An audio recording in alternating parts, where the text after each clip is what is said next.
Assalamualaikum warahmatullahi wabarakatuh. Perkenalkan, nama saya Susilawati, nomor induk mahasiswa 0500097787, jurusan Ilmu Hukum UPBJJ Batam. Video ini saya buat guna untuk memenuhi tugas 3 Hukum Islam dan acara peradilan agama. Pada kesempatan ini, saya akan menjelaskan tahap awal mediasi perceraian di pengadilan.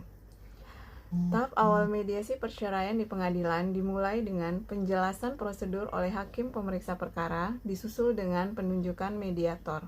Selanjutnya, mediator terpilih akan memberikan kesempatan perkenalan, menyepakati aturan dasar, dan mengidentifikasi pokok masalah tanpa memaksakan putusan akhir. Pada sidang pertama, majelis hakim akan mewajibkan kedua belah pihak untuk menempuh mediasi dan memberikan penjelasan mengenai tata cara dan manfaatnya. Kemudian, hakim akan memerintahkan para pihak untuk memilih mediator, dapat hakim ataupun non-hakim. Jika tidak ada kesepakatan, hakim akan menunjuk salah satu mediator yang terdaftar di pengadilan. Mediator akan mengatur jadwal pertemuan mediasi berikutnya di ruang khusus pengadilan. Jangka waktu keseluruhan proses ini biasanya maksimal 30 hari kerja. Kemudian pada pertemuan pertama mediasi, mediator akan memberikan kesempatan secara bergantian kepada penggugat dan tergugat untuk menyampaikan akar permasalahan dan harapan masing-masing. Selanjutnya, mediator akan menetapkan aturan perundingan seperti prinsip kerahasiaan, tata krama berbicara, dan komitmen untuk beritikat baik selama proses berlangsung.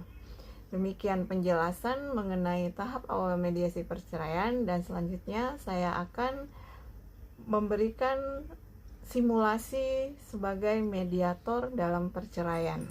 Assalamualaikum warahmatullahi wabarakatuh. Selamat pagi Bapak dan Ibu. Pada hari ini, hari Kamis, tanggal 3 Juni tahun 2026, bertempat di ruang mediasi Pengadilan Agama, saya Susilawati ditunjuk sebagai mediator dalam perkara perceraian Bapak dan Ibu. Pertemuan hari ini merupakan bagian dari proses persidangan yang wajib ditempuh sebelum perkara diperiksa lebih lanjut.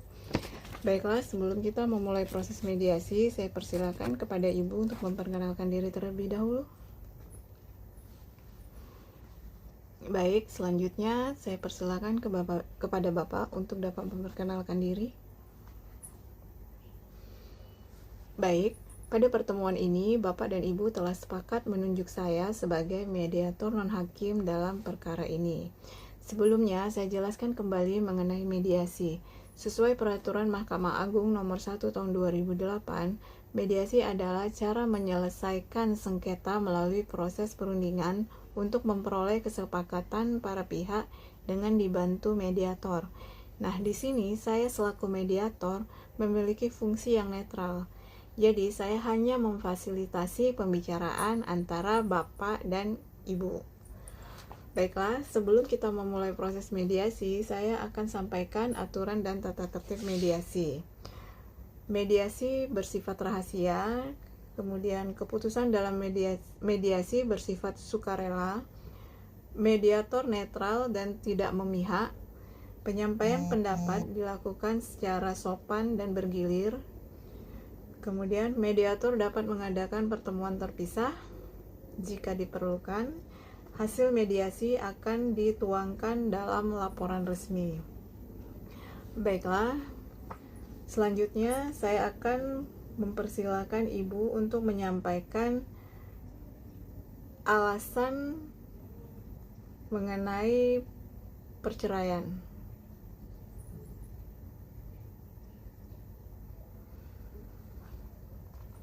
Baik, selanjutnya saya persilahkan kepada Bapak untuk menyampaikan tanggapan dari alasan perceraian yang disampaikan oleh Ibu.